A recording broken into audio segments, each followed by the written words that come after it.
माननीय प्रधानमंत्री ने जो 4 शब्द दिए हैं, गरीब, महिला, युवा, किसान, जिसको ज्ञान करके देते थे, इसमें इस वर्ष हमारे वित्त मंत्री द्वारा खास करके आई भी जोड़ा है। तो ज्ञान से ज्ञानी के मार्ग पर है। I for industry, I for infrastructure, जिसके लिए पर्याप्त रूप से हमारी सरकार ने प्रबंधन किए। देश के अंदर पहला ये बजट है जो एक तरह से रोलिंग बजट है। रोलिंग बजट के आधार पर हम अपने इस राज्य के अंदर आने वाले 2 वर्ष का भी एक खाका खींच करके इस साल के बजट से अगले साल तक के बजट को जोड़ करके जो हमने विकास का पैमाना बनाया, अमृतकाल 2047 तक और क्रमशः चरणबद्ध हर 5-5 साल में अपनी राज्य की ग्रोथ लगातार बढ़ती जाए। इसी सिलसिले में बजट 2026-27 का आज का बजट जो विनियोग 4,38,317 करोड़ का है, जिसमें 2026-27 में राज्य का सकल घरेलू उत्पाद 18,48,274 करोड़ का अनुमानित है। 2025-26 में पुनरीक्षित अनुमान जो इसकी वृद्धि है ये 10.69% की वृद्धि है। इसमें प्रति व्यक्ति आय 2024-25 की तुलना में 25-26 में 9% की ग्रोथ हुई है। 2026-27 में पूंजीगत व्यय राज्य के सकल घरेलू उत्पाद का 4.80% अनुमानित है। सकल राज्य घरेलू उत्पाद से राजकोषीय घाटा 3.87%। सामान्यतः ऋण सीमा ये 3% की होती है और हमारे पास इस सीमा के अंतर्गत अतिरिक्त ऋण सीमा 0.87% की है। ऐसे में हम इस दायरे के अंदर राज्य के अंदर पूरे देश के अंदर भारत सरकार की गाइडलाइन के अंदर ही अपने बजट को रख करके आगे बढ़ रहे हैं। ये वर्ष 2026 हमने किसान कल्याण वर्ष के नाते से घोषित किया है। इस नाते से उत्पादन और उत्पादकता के लिए 28,158 करोड़ रुपया, आदान व्यवस्था हेतु 64,995 करोड़ रुपया, उपज के बेहतर मूल्य दिलाने के लिए 8,091 करोड़ रुपया, सुरक्षा चक्र विभिन्न प्रकार के फसल के बीमों के लिए 13,769 करोड़, कुल जमा इस किसान कल्याण वर्ष में कृषि वर्ष के लिए अन्य वित्तीय संसाधन सहित 1,15,013 करोड़ रुपए की धनराशि का प्रबंधन किया है। बहुआयामी गरीबी सूचकांक बजट में राज्य की एक अभिनव और दूरदर्शी पहल है।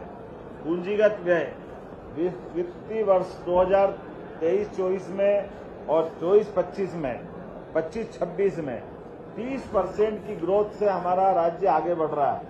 ये अपने आप में एक बड़ी उपलब्धि है। अधोसंरचना विकास में बजट 26-27 में पूंजीगत व्यय परिव्यय में 1 लाख करोड़ से अधिक है, जो प्रदेश के इतिहास में पहली बार हो रहा है कि हम पूंजीगत व्यय में 1 लाख करोड़ से आगे के इंफ्रास्ट्रक्चर के काम के लिए धनराशि का प्रबंधन रख रहे हैं। हमारा अपना वैसे तो सबको जानकारी है ही, समृद्ध मध्य प्रदेश, संपन्न मध्य प्रदेश, सुखद मध्य प्रदेश और सांस्कृतिक मध्य प्रदेश। बगैर संस्कृति के हमारा राज्य अधूरा है और सुखद संपन्न से हमारे राज्य के अंदर गरीबी से लड़ने का, युवाओं को हौसला दिलाने का और इसी आधार पर समृद्धि का मार्ग धारण करने का संकल्प हमारा है। अर्थात सर्वस्पर्शी, समावेशी विकास, सुशासन, पर्यावरण, पर्यटन और सांस्कृतिक पुनरुत्थान पर हमने इस बजट को फोकस किया है। आपने ध्यान दिया होगा, पिछले समय हमने समृद्ध मध्य प्रदेश 2047 का दृष्टि पत्र का लक्ष्य रखने का निर्णय किया है। मुझे इस बात की प्रसन्नता है, इस दिशा में बढ़ते हुए ये कदम हमारा अपने उसी भाव को लेकर आगे बढ़ रहा है। इस आधार पर जब हमारे छोटे छोटे गांवों तक सड़क पहुंची है, अब आगे बढ़कर के मजरे टोले तक भी हम सड़क ले जाने वाले हैं। इसके लिए 21,630 करोड़ रुपए की धनराशि का प्रबंध रखा है और इसी आधार पर 2026-27 के लिए 800 करोड़ रुपए का हमने इसमें प्रावधान किया है। 4,572 करोड़ के जो विभिन्न क्षतिग्रस्त पुल पुलियां हैं, इनके लिए भी और पुनर्निर्माण के लिए भी हमने समावेशी सब प्रकार के विकास के ऊपर ध्यान दिया है। यही कारण है कि लगभग 900 करोड़ के पुल पुलिया और पुनर्निर्माण के लिए 900 करोड़ की राशि का प्रावधान इस बजट में किया गया है। सिंहस्थ महापर्व को लेकर 13,891 करोड़ रुपए की राशि रखी गई है और 2026-27 में, क्योंकि सिंहस्थ तो 28 में है, ऐसे में आने वाले समय में और भी ऐसे कई कामों के लिए 3,060 करोड़ रुपए की प्रबंधन इस बजट में किया गया। अधोसंरचना के लिए शहरी विकास के दृष्टि से नगरीय निकायों के लिए कई प्रकार के विकास के काम करना है। इसके लिए हमने खासकर अधोसंरचना के लिए एक योजना का नाम दिया है द्वारका योजना। भगवान कृष्ण का वो काल जब द्वारकाधीश होकर उन्होंने दुनिया के अंदर अपने द्वारका के माध्यम से धर्म की यात्रा भी और विकास का सुमार्ग दिखाया। हमारी स्थानीय निकाय की ये योजना द्वारका, जिसके माध्यम से अलग अलग प्रकार के हेड में लगभग 5,000 करोड़ की धनराशि रखने का हमने इसमें प्रावधान किया है। मैं ग्रामीण क्षेत्रों के लिए इस वर्ष ये एक अद्भुत योजना बनी है, जिसके आधार पर जहां हमने पिछले समय ग्रामीण जनों को पट्टे दिए थे, उस पट्टे के बजाय लगभग 3,800 करोड़ की लागत से उनको मालिकाना हक देंगे। कई बैंकों में कई जगह ऋण के लिए या स्वामित्व के लिए आमतौर पर रजिस्ट्री का महत्व होता है, पट्टे को लोन लेने में अटपटा मानते हैं। मैं समझता हूं कि ये सबसे बड़ा निर्णय है, जिसके आधार पर हम मुद्रांक और पंजीयन शुल्क से ये जो किसानों को जो रजिस्ट्री कराई जाएगी, वो रजिस्ट्री का पूरा पैसा सरकार देगी और रजिस्ट्री उनके हक की होगी। ये हमारे लिए सबसे नया नवाचार है और पूरे देश का भी पहला नवाचार है, जब हमारे अपने ग्रामीण अंचल के प्रत्येक व्यक्ति को उनके अपने खुद के दस्तावेज में रजिस्ट्री का सारा खर्च सरकार उठाने जा रही है।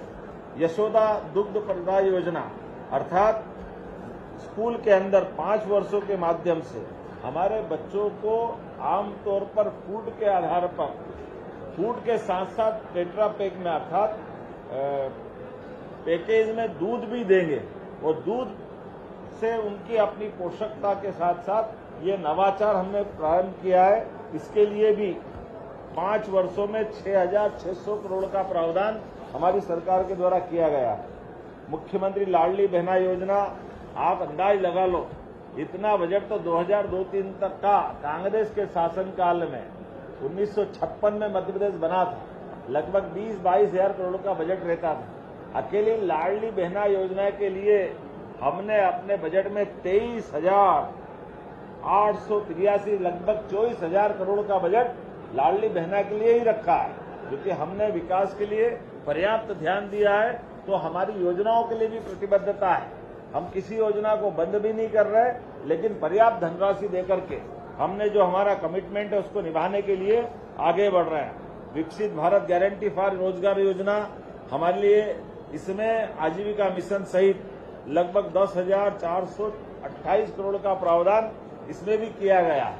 मैं जब आपसे बात कर रहा हूं तो कुल मिलाकर के ये बजट समृद्ध, संपन्न, सुखद और सांस्कृतिक मध्य प्रदेश के सपने को साकार करने वाला है।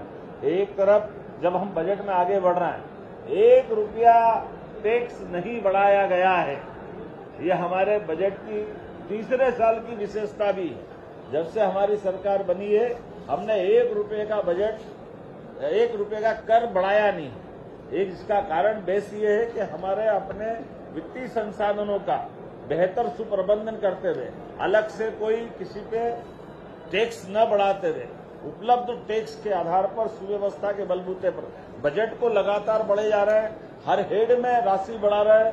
योजनाओं को, कोई योजना को बंद नहीं कर रहे हैं, बल्कि हर योजना के लिए धनराशि का पर्याप्त प्रबंधन करते हुए हम वो सब कर रहे हैं जिसके लिए राज्य की आवश्यकता है। इसलिए आज जब देश का तीसरा सबसे युवा राज्य मध्य प्रदेश है, तो युवाओं के लिए, रोजगार के लिए भी पर्याप्त प्रावधान किए हैं।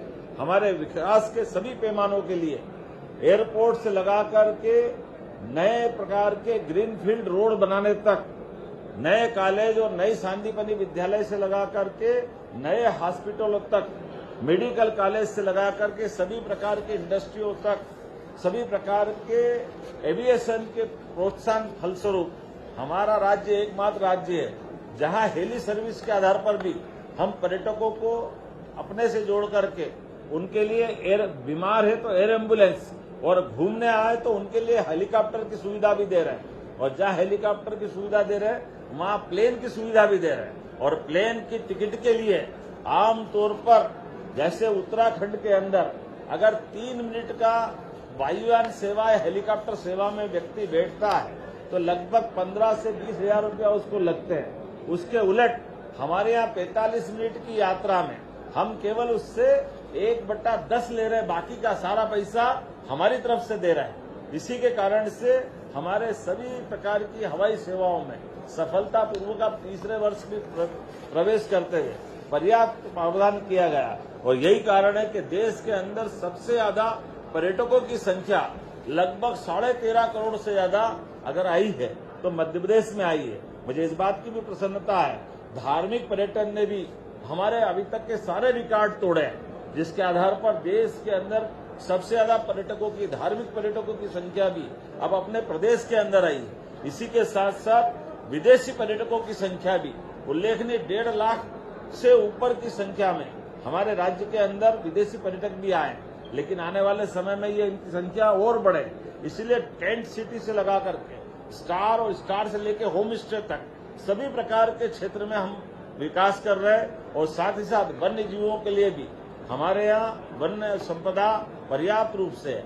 मुझे आज की ही आपको जानकारी देते हुए आनंद है, हमारा चीता परिवार और बढ़ रहा है। आज नए चीतकों के नए शावकों का आपने सबने दर्शन किए होंगे। हम सब महसूस कर रहे हैं कि हमारे पास 35 से संख्या बढ़कर 38 हो रही है और 8 वयस्क चीते बोत्सवाना से इसी महीने आने वाले हैं। एक एक करके सभी प्रकार के वन्य प्राणी और इसी महीने कोशिश कर रहे हैं जंगली भैंसा जो लगभग हमारे यहाँ 100 साल पहले विलुप्त हुआ है, असम से वो भी आने वाला है। पर्याप्त धनराशि का प्रबंधन करते हुए हमने बजट में इस बात का प्रावधान भी किया है कि जब हमारे जंगल में जानवर बढ़ रहे हैं तो जानवरों के साथ सहवास के आधार पर बफर जोन में जो आवासीय बस्तियां हमारे ग्रामीण अंचल के लोग रहते हैं उनकी सुरक्षा के लिए भी फेंसिंग का पर्याप्त प्रावधान रखा है। एक तरफ हम जनजागृति के काम कर रहे हैं, उनके लिए आकाशवाणी की सुविधा दे करके अगर हाथियों का दल भी आ रहा है तो जंगल में हाथियों के दल के मूवमेंट के आधार पर वनवासियों के साथ हमारे ग्रामीण वासियों को भी सूचना दे करके जंगल के जानवर भी सुरक्षित रहे और मानव भी सुरक्षित रहे। ऐसे कई प्रकार के हम काम कर रहे हैं। उम्मीद कर रहे हैं कि विकास के इस क्रम में लगातार हम आप सब मिलकर के यशस्वी प्रधानमंत्री के नेतृत्व में आगे बढ़ते रहेंगे। एक बार फिर वित्त मंत्री, हमारे वित्त विभाग के सभी अधिकारियों ने काफी मेहनत करके अच्छा बजट बनाया है। मैं आपके माध्यम से उनको सबको भी बधाई देता हूं। रहना की राशि का प्रबंधन किया है और क्रमशः हमने कहा कि 2027 तक जो कमिटमेंट किया है हम निभाएंगे। किसी भी लाडली रहना को राशि से वंचित नहीं होने देंगे और निर्धारित लक्ष्य तक प्राप्त करेंगे।